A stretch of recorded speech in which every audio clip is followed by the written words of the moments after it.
स्पर्धा के YouTube channel पर हम आपका स्वागत करते हैं। आज इतिहास की सीरीज में आपके लिए जो टॉपिक लाए हैं वो टॉपिक है इतिहास के स्रोत। इतिहास के स्रोत का मतलब है हमें इतिहास किन किन स्रोतों से पता चलता है। इसके मुख्यतः दो स्रोत माने जाते हैं, एक तो है पुरातात्विक और दूसरा है साहित्य। पुरातात्विक का मतलब होता है कि उत्खनन में जो चीजें हमें प्राप्त हुई हैं, उत्खनन में जो वस्तुएं प्राप्त हुई हैं वो पुरातत्व स्रोत कहलाते हैं।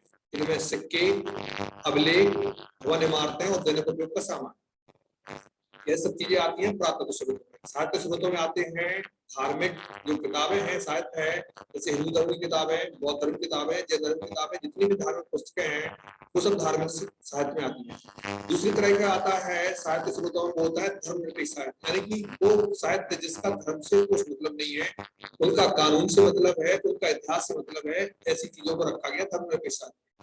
और तीसरे नंबर पर आता है विदेशी यात्रियों के विवरण। जो विदेशी यात्री भारत में आए उन्होंने भारत के बारे में लिखा। यूनानी है, चीनी है, अरबी है, ये यात्री आए हैं भारत में। तो अब हम आपको पुरातात्विक स्रोतों के बारे में बता रहे हैं। पुरातात्विक स्रोत यानी कि सिक्कों से हमें इतिहास पता चलता है। कैसे चलता है पता?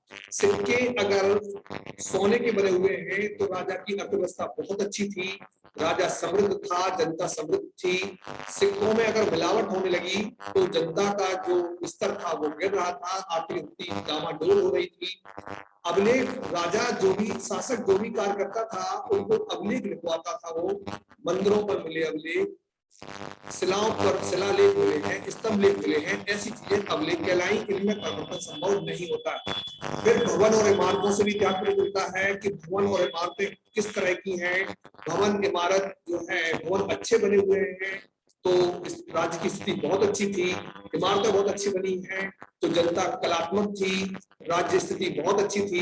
दैनिक उपयोग के सामान से भी पता चलता है कि उस सामान का स्तर कैसा है। अगर सामान अच्छा यूज हो रहा है तो जनता का जो जीवन है बहुत अच्छा था, सामाजिक स्तर बहुत अच्छा था, समृद्धशाली था, स्वतंत्र था। इस तरह से दैनिक उपयोग के सामान के द्वारा भी पता चलता है।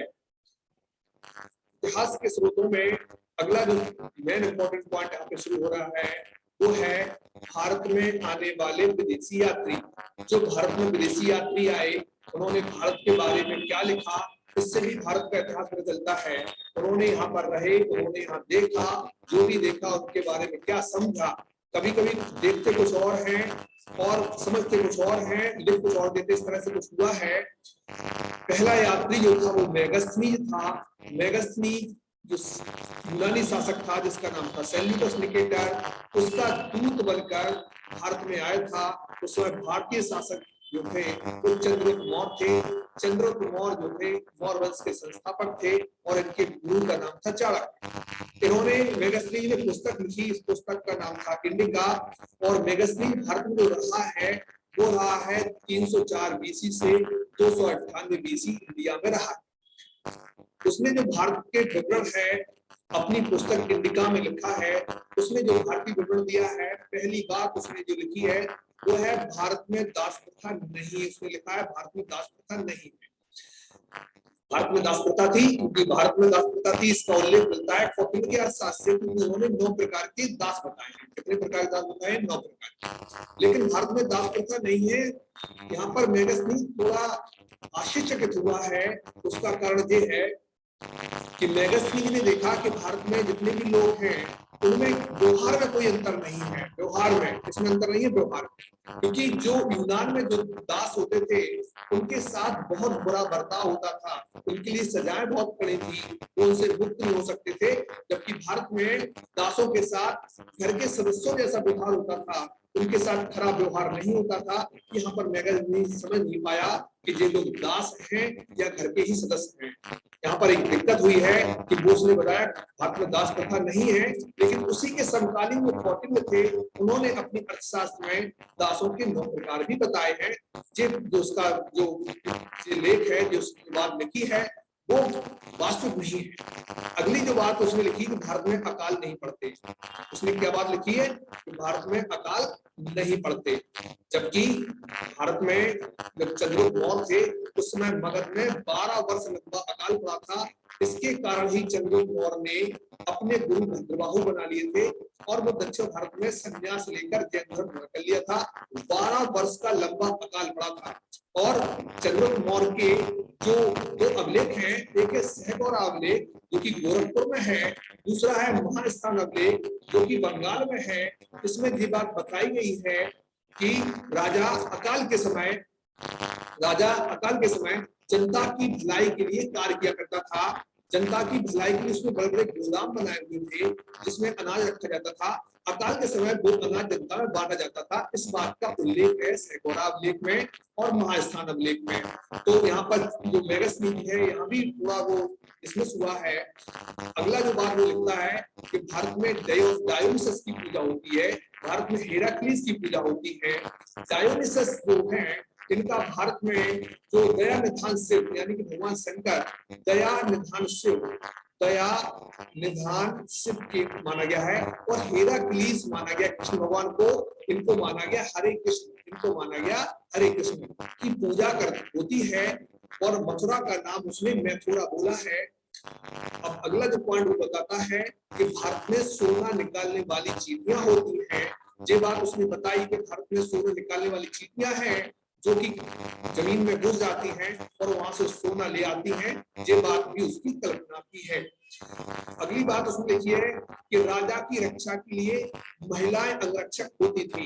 ये बात उसने लिखी है। ये बात एकदम सच है क्योंकि कौटिल्य के अर्थशास्त्र में भी राजा की रक्षा के लिए महिला अंगरक्षकों की बात होती है। महिलाएं अंगरक्षक इसलिए रखी जाती थी, उसके पीछे एक कारण था कि अगर कोई पुरुष अंगरक्षक रखेंगे और पुरुष के मन में राजा बनने की इच्छा आएगी, वो राजा को मार देगा और राजा बन जाएगा। लेकिन महिलाएं राजा नहीं बन सकती थी, ये इच्छा उनके मन में नहीं आ सकती थी, इसलिए महिलाएं अंगरक्षक रखी जाती थी। उसने एक बात और की है कि राजा लगातार 2 रातें एक कमरे में नहीं सोता था। इतना बड़ा महल था, वो हर रात अलग अलग कमरे में सोता था। इस बात का भी उल्लेख मेगस्थनीज ने किया है। राजा ज्यादातर महल में ही रहता था। राजा महल से बाहर बहुत ही कम जाता था।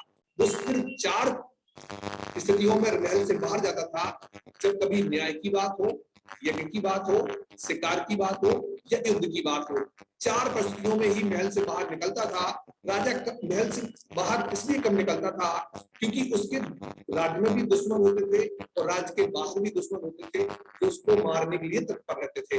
महल के बाहर जाता था और जिस रास्ते में राजा महल से बाहर जाता था दोनों तरफ रस्सी लगा दिए जाते थे, रस्सी बांध दी जाती थी और उससे कह दिया जाता था जो भी व्यक्ति इसको लागेगा उस व्यक्ति को मृत्युदंड दिया जाता था, क्योंकि ये माना जाता था कि वो राजा को जान से मारने के लिए ही रास्ते में आया है।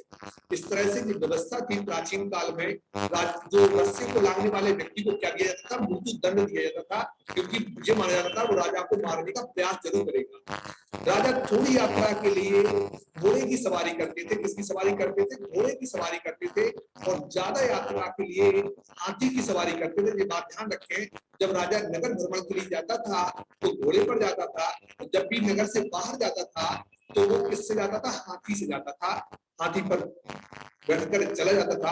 अब अगली बात जो मेगस्थनीज लिखता है कि वो तोते के बारे में बताता है। तोते जो होते हैं वो बताता है कि तोते बच्चों की तरह बातों को रटते हैं, बार बार बातों को दोहराते हैं, जैसे कोई बच्चा बातों को दोहराता है, तोते भी बातों को दोहराते हैं। ये बात बताई है मेगस्थनीज ने। मेगस्थनीज पक्षियों के बारे में लिखता है, तोतों के बारे में बताता है, चींटियों के बारे में उसने बोला है और बोला है कि मोर पाले जाते थे और पक्षियों के बहुत सुंदर सुंदर चित्रण उसने बताया है, इतिहास में लिख के बताया है।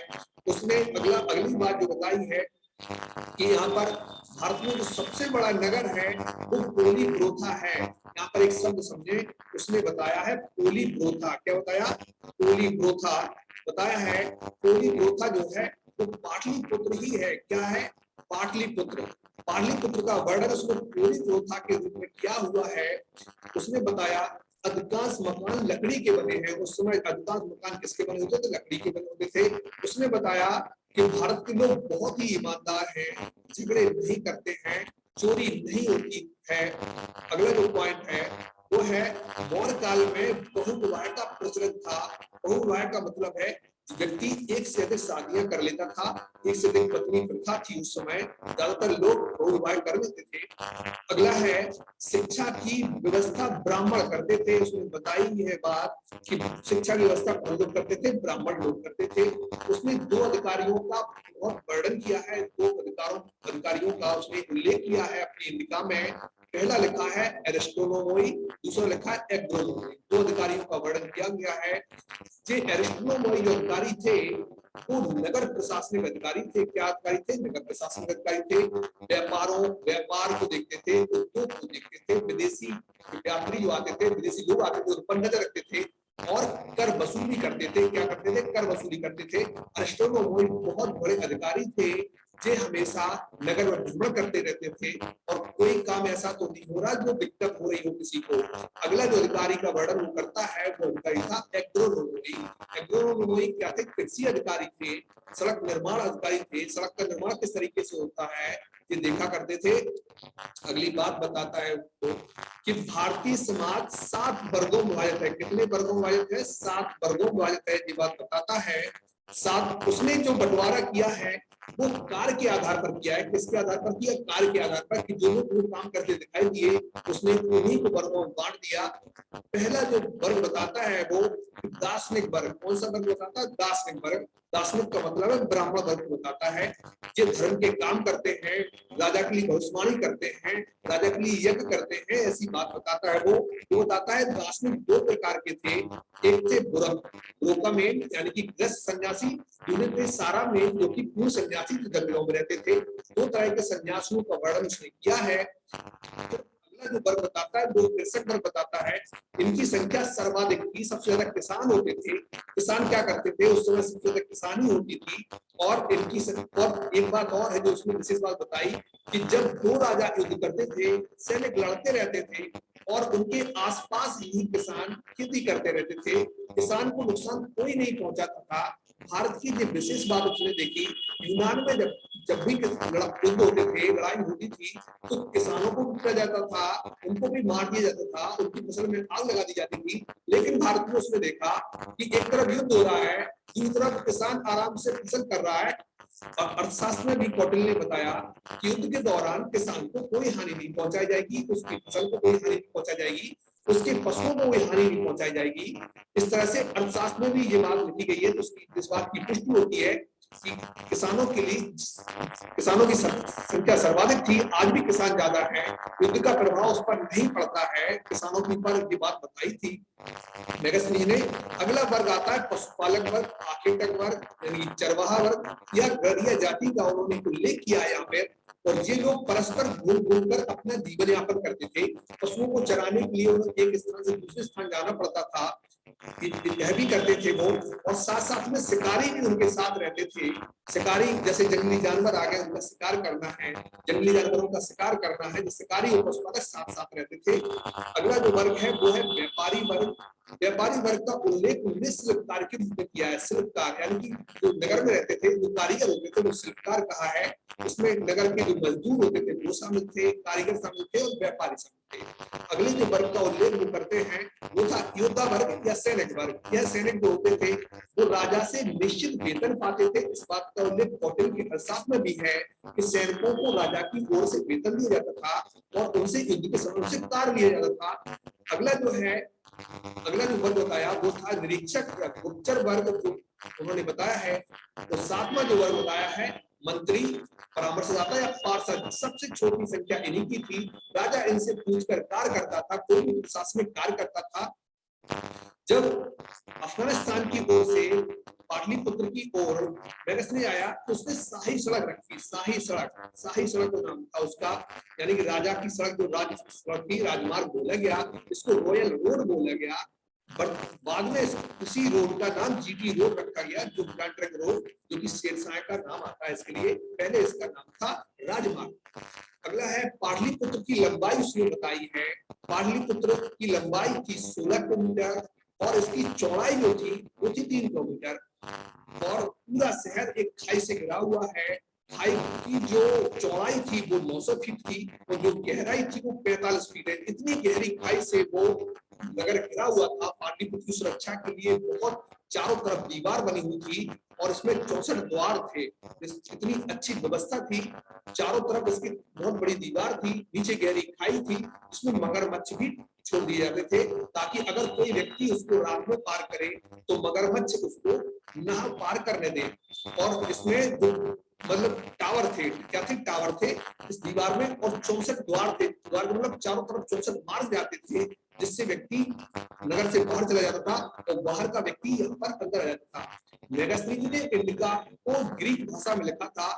इंडिका के बारे में विशेष बात यह है कि इंडिका अभी जो मूल प्रकृति है उसकी मूल प्रकृति नहीं मिली उन्हीं, लेकिन इंडिका की बातों को यूनान के कई लेखकों ने अपनी पुस्तकों में उद्धरण दिए हैं। उन्हीं के आधार पर इंडिका की बातें आपको बताई जा रही हैं।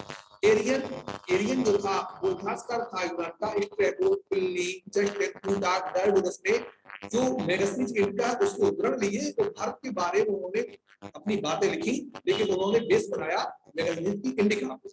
सेल्यूकस निकेटर जो था जिसका दूत बनकर मेगास्थनीज आया था चंद्रगुप्त मौर्य के दरबार में। सेल्यूकस की पत्नी का नाम था रेक्सोना, पुत्री का नाम था हेलेन और भारत में साड़ी पहनने की प्रथा की शुरुआत जो करी थी वो हेलेन ने ही करी थी। किसने करी थी? हेलेन ने ही करी थी।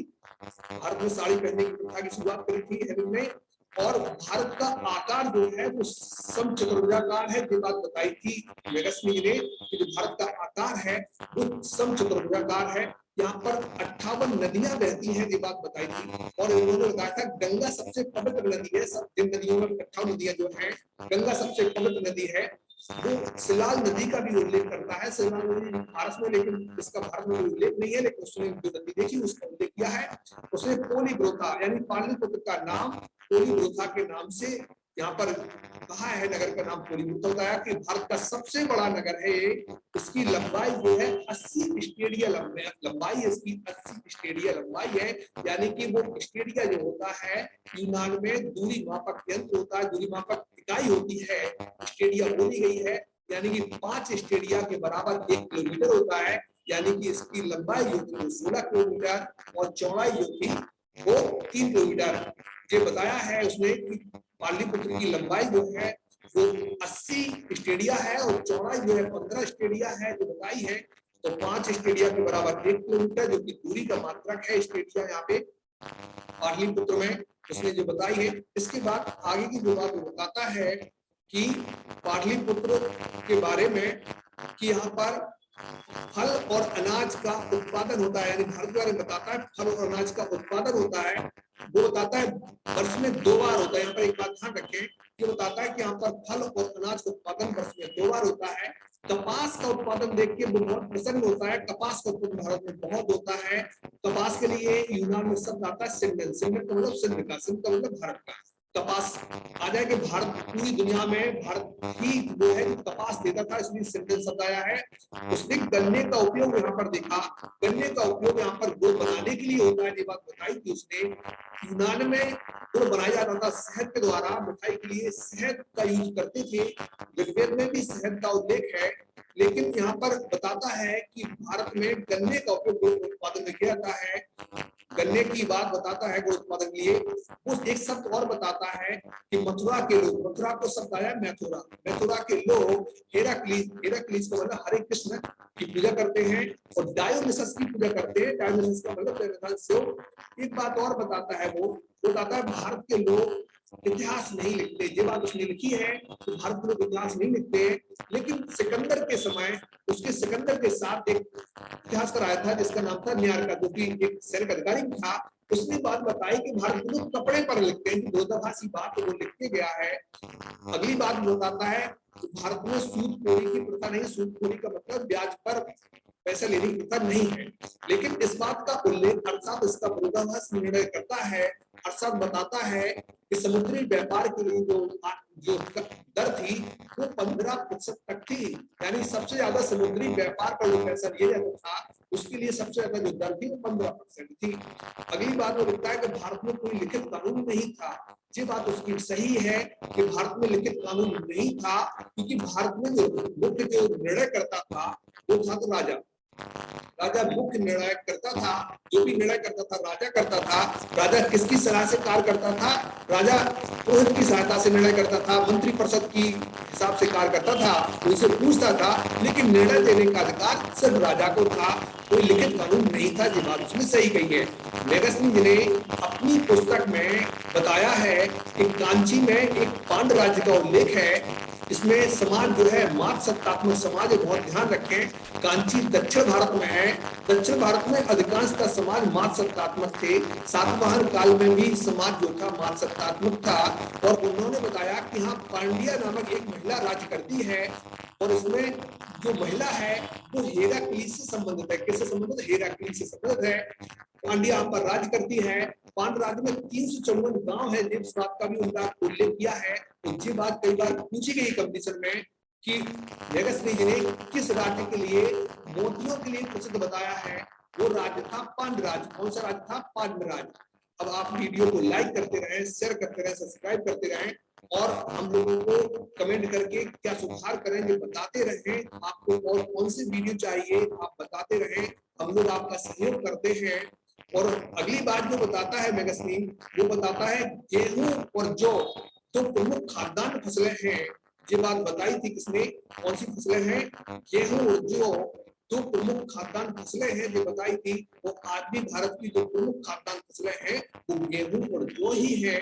जो प्राचीन बात वो लिख के गया है ये बात थी। अगली बात बताता है नगर का प्रबंध जो थी नगर परिषद करती थी। नगर परिषद करती थी, इसमें 6 समितियां होती थी। कितनी समितियां होती थी? 6 समितियां होती थी। प्रत्येक समिति में 5 सदस्य होते थे। इस तरह से एक 30 सदस्यीय समिति थी जो कि नगर का प्रबंध करती थी। अगली बात बताई मेगस्नी जी ने कि महल के चारों तरफ बाग हैं और साफ पानी के कई तालाब हैं। ये बात बताई, वो महल के बागों को देखकर बहुत प्रसन्न होता था। साफ पानी का तालाब है, इसमें मछलियां, सुनहरी मछलियां तैरती थी, इस बात को बताया उसने। अगला बात बताई राजा खाना खाने के लिए सोने के बर्तनों का प्रयोग करता है, चांदी के बर्तनों का प्रयोग करता है। इस बात को उसने अपनी पिंडिका में लिखा हुआ है। महल के खम्भों पर सोने की बेलें बनाई गई हैं और चांदी के पक्षी बनाए गए हैं जिनसे सजाया गया है पूरे महल को। तो महल को देखकर वो पूरी दुनिया में घूमा था। उसने सूसा एकवतना के महल भी देखे थे, लेकिन उसको यहाँ के महल बहुत अच्छे लगे, वो इससे बहुत ज्यादा प्रभावित हुआ। सेना के प्रबंध को 6 समितियां करती थी, ये बात बताई उसने। सेना के प्रबंध को कितनी समितियां करती थी? 6 समितियां करती थी। प्रत्येक समिति में 5-5 सदस्य होते थे, यानी कि 30 सदस्यीय समिति यहाँ भी थी सेना के प्रबंध में। पहली समिति क्या करती थी? नौसेना की देखभाल करती थी, नौसेना का प्रबंध करती थी, वेतन दिलवाती थी, सबको व्यवस्था करती थी, नाव का निर्माण भी होता था। ये बात उसने बताई थी। दूसरी समिति जो थी सेना के लिए रसद यानी खाने पीने का सामान मुहैया कराती थी, परिवहन सेना का ध्यान देती थी। तीसरी समिति ध्यान देती थी पैदल सेना की, पैदल सेना का देखभाल करती थी। चौथी समिति थी घुड़सवार सेना की देखभाल करती थी। पांचवी समिति रथ का निर्माण करवाती थी, रथ किस तरह से कितने रथ चाहिए तुम्हें। छठी जो समिति थी वो हाथियों की देखभाल करती थी। प्रत्येक समिति में 5-5 अधिकारी होते थे। यह अधिकारी जो होते थे सेना की जिम्मेदार अधिकारी होते थे। ऐसे अधिकारी नहीं बनाया जाता था जो उनका कई तरह से परीक्षण होता था। जब अर्थशास्त्र के बारे में बताएंगे, उनकी तुकड़ा परीक्षण होते थे 3 प्रकार के, तभी अधिकारियों को चुना जाता था। अर्थशास्त्र में इसका उल्लेख है कि मौर्य काल में किस तरह से मौर्य काल में व्यवस्था थी। ये बात बताई थी उन्होंने सेना के बारे में। अगला जो पॉइंट आता है आपका, वो आता है पैदल सेना का मुख्य जो हथियार था वो था तीर कमान। क्या हथियार था? तीर कमान। वो जो कमान होते थे सैनिकों के कद के बराबर होते थे। किस बराबर होते? सैनिकों के कद के बराबर होते थे। और उनके हाथ में एक जो सैनिक है, सैनिक के हाथ में 3 हाथ लंबी तलवार होती थी। जो तलवार की लंबाई थी वो 3 हाथ लंबी तलवार होती थी। घुड़सवार 2 बच्चे और एक ढाल लगते थे। इस तरह से उसमें सैनिक की जो व्यवस्था थी उस व्यवस्था का आपको बताया गया। अब मेगास्नीच में क्वेश्चन कैसे बन सकते हैं, शुरुआत से हम आपको फिर से बताते हैं क्वेश्चन किस तरह से बन सकते हैं। आप भी पेन और कागज लेके बैठे, डायरी लेके बैठे और लिखे। तो उसमें इतिहास के स्रोत कितने प्रकार के होते हैं? 2 प्रकार के होते हैं। कौन कौन से होते हैं? पुरातात्विक स्रोत होते हैं, साहित्यिक स्रोत होते हैं। अगर आ जाए इतिहास के प्रमाणिक स्रोत कौन होते हैं? इतिहास के प्रमाणिक स्रोत पुरातात्विक स्रोत, क्योंकि इन स्रोतों में कोई छेड़छाड़ नहीं कर सकता, अपने हिसाब से बदलाव नहीं कर सकता। साहित्यिक स्रोत में ऐसा होता है कि साहित्यिक स्रोत पढ़ा, उसमें अन्य ग्रंथ उसी नाम से लिख दिया, तो ये दिक्कत होती है यहाँ पर। जब अगर कोई साहित्यिक स्रोत होता है, उसका पुष्टिकरण अगर पुरातात्विक स्रोत से नहीं होता है तो उसको इतिहास में नहीं रखा जाता। ध्यान रखें, सिर्फ साहित्य स्रोत के आधार पर किसी चीज को नहीं लिखा जाता है। बता दे रहे हैं आपको, सुमित्र शुंग के बारे में महाभारत में लिखा है, किसने 2 अश्वमेध किए थे, लेकिन उस चीज को इतिहास में जब तक रखा गया, जब तक अयोध्या में धनदेव का अभिलेख नहीं मिला। धनदेव के अभिलेख में लिखा है उसने 2 अश्वमेध किए थे, यानी कि एक ग्रंथ की पुष्टि पुरातात्विक स्रोत से हो जाती है तो उसको इतिहास मान लिया जाता है। तो पुरातन स्वरूप में कौन कौन चीजें आती है? सिक्के आते हैं, अभिलेख आते हैं, इमारतें आती हैं, का सामान आता है। सिक्कों के आधार पर राजा का इतिहास किस तरह से लिखा जाता है? जिस जगह सिक्के मिलते हैं बड़ी मात्रा में, वो राजा का मुख्य केंद्र मान लिया जाता है। जितनी दूर तक सिक्के मिलते हैं वो राजा का विस्तार मान लिया जाता है कि राजा का साम्राज्य विस्तार यहाँ तक था। सिक्कों की गुणवत्ता के आधार पर राजा की कला, जैसे सिक्कों पर चंद्रगुप्त जो था उसके बारे में, या समुद्रगुप्त को सिक्कों पर बीड़ा बजाते दिखा गया तो समझ लिया कि वो कलात्मक था, उस संगीत में निपुण था। इस तरह से सिक्कों पर जैसे अश्वमेध पराक्रम लिखा हुआ है तो जिन मान लिया जाता है राजा ने अश्वमेध यज्ञ किया। सिक्कों से इतिहास पता चलता है, तो इस बात को भी ध्यान रखें। फिर आते हैं अभिलेख। अभिलेख मतलब लिखी हुई चीज, वो चीज किस पर लिखी हो? उस शिलाओं पर लिखी हो, वो चीज लिखी हो, स्तंभ लेख पर लिखी हो, पत्थर पे लिखी हो, ऐसी चीजों को अभिलेख बोलते हैं। यानी अभिलेख होती लिखी हुई चीज, अगर वो कागज पर लिखी तब भी अभिलेख है, लेकिन वो किस पे लिखी हो? शिलाओं पर लिखी हो, जिन्हें परिवर्तन नहीं किया जा सके। अगर वो सिर्फ कागज पर लिखी है तो साहित्य स्वरूप में आ जाएगी। अगर वो किसी पत्थर पे लिखी है, स्तंभ पे लिखी, पत्थर के स्तंभ पे लिखी है, तो उसको मान लिया जाएगा पुरातात्विक अभिलेख। फिर आते हैं भवन और इमारतें। भवन इमारतें बहुत अच्छी बनती है, समृद्धशाली बताते हैं। फिर आता है दैनिक उपयोग का सामान, यानी कि जो समाज उपयोग करता है दैनिक उपयोग का, वो सामान किस स्तर का है, उससे जनता के स्तर का पता चल जाता है। फिर आते हैं साहित्यिक स्रोत। साहित्य स्रोत में फिर वही कहानी है, धार्मिक साहित्य है, धर्मनिरपेक्ष साहित्य है, विदेशी यात्रियों के विवरण है। विदेशी यात्रियों के विवरण के बारे में हमने बताया, आप लोगों ने देखा, सुना, समझा। इसी सीरीज में हमने आपको मेगास्थनीज के बारे में आज बताया है कि उन्होंने इंडिका नाम की पुस्तक लिखी, किसका दूत बनकर आए, वो सेल्यूकस का दूत बनकर आए भारत में। और सेल्यूकस के बारे में भी उन्होंने यहाँ पर उल्लेख किया हुआ है।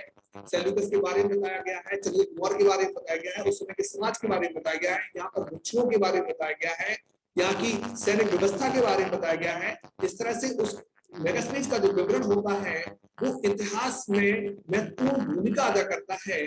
कुछ उसके जो तथ्य है भ्रामक है, लेकिन उसने जो देखा समझा वो लिखा है, उससे उसने अपनी व्यक्तिगत चीजों को जोड़ के देखा है। उसने इसके आधार पर मेगास्थनीज ने इन विवरण को लिखा है। आप लोग इस वीडियो को लाइक करते रहें, शेयर करें, सब्सक्राइब करें। तो जितने भी लोग आपके जानने वाले हैं, जान परिचय वाले हैं, कम्युनिटी की पढ़ाई कर रहे हैं, तो ये आपका कर्तव्य बनता है कि उन तक ये वीडियो पहुंचाएं। इस तरह से हमारा भी सहयोग करें, आप अपना भी सहयोग करें। तो जो आप जब भी यहाँ मतलब ऑनलाइन बैठा करें तो कलम लें, पेन लें और डायरी लें, उसमें नोट करते जाएं। नोट जरूर करें, क्योंकि लिखने से मेमोरी ज्यादा मजबूत होती है, ये आपकी हमेशा के लिए स्थायी हो जाएगा। कोई भी कम्युनिटी की तैयारी कर रहे हैं आप, वीडियो हम आपको भेजते रहते हैं, आप बराबर सर्च करते रहें और आप उन वीडियो को लाइक करें, शेयर करें, सब्सक्राइब करें। धन्यवाद।